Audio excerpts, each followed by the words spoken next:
تو عورتوں نے کہا کہ بڑھیا تجھے کیا کرنا ہے سر حسین کو دیکھ کر, ابھی تو جشن دیکھنے کے ہمارے دن ہے, خوشی اور مسرت کا اظہار کرنے کے ہمارے دن ہے, تو کہاں سے کباب میں ہڈی آ گئی.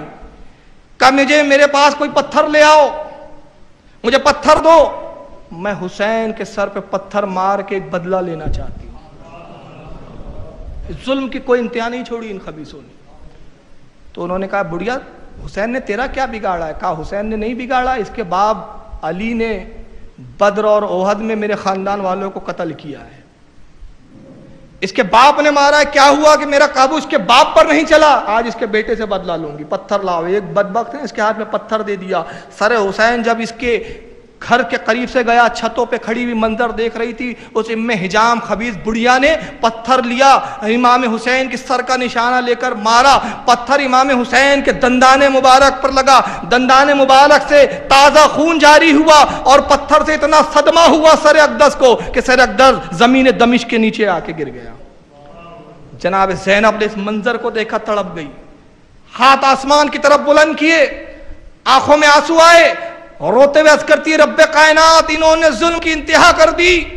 پروردگار تیرے نبی کے گھرانے والے ہیں, میں اس منظر کو برداشت نہ کر سکی. رب کائنات حسین کے لاشوں کو رون ڈالا گیا, میں نے اس منظر کو ضبط کر لیا. اب تک میں صابرین میں سے ہوں, اب تک میں صبر کرنے والوں میں سے ہوں, اب تک صبر کیا ہے. رب قدیر اب صبر نہیں ہوتا. پروردگار عالم تیری نبی کی بیٹی, تیری نبی کی شہزادی تجھ سے التجا کرتی ہے کہ ان بدبختوں پہ ابھی عذاب نازل کر. بس خاتون جنت کی شہزادی کے زبان اقدس سے جملے نکلنا تھے کہ راوی کہتا ہے کہ پوری چھت بیٹھی اور ساری عورتیں اس میں دب کے مر گئی. خاتون جنت نے یہ کی شہزادی نے یہ بتا دیا کہ ہم وہ ہیں کہ دعا کرے تو ابھی آسمان سے عذاب بھی اتر جائے, مگر ہم صبر کی منزل میں ہیں کہ صبر امتحان حسین ہے, ورنہ انگلی رکھ دے تو زمین سے سمندر نکل پڑے. یہ پھر آگے بڑھتے ہیں. آگے بڑھنے کے بعد ایک چوپال پہ رکے تو ایک ضعیف بوڑھا کھڑا ہوا ہے. امام زین العابدین کی سواری قریب سے گزری. اس بوڑھے نے زین العابدین کو زنجیروں میں پکڑ جکڑے ہوئے دیکھا. شہزادہ افسردگی کے عالم میں کہ نگاہوں کے سامنے خاتون جنت کی شہزادیوں کو, پھوپھی کو, بہنوں کو, والدہ کو بے پردہ گھمایا جا رہا ہے. جوان بیٹے کے دل پر کیا گزر رہی تھی اللہ ہی جانتا ہے, اس کو تو ہم محسوس بھی نہیں ٹھیک سے کر سکتے. جب زین العابدین کی سواری گزری تو بوڑھا کہتا ہے اے شخص تو کون ہے, اے نوجوان اپنا نام بتا.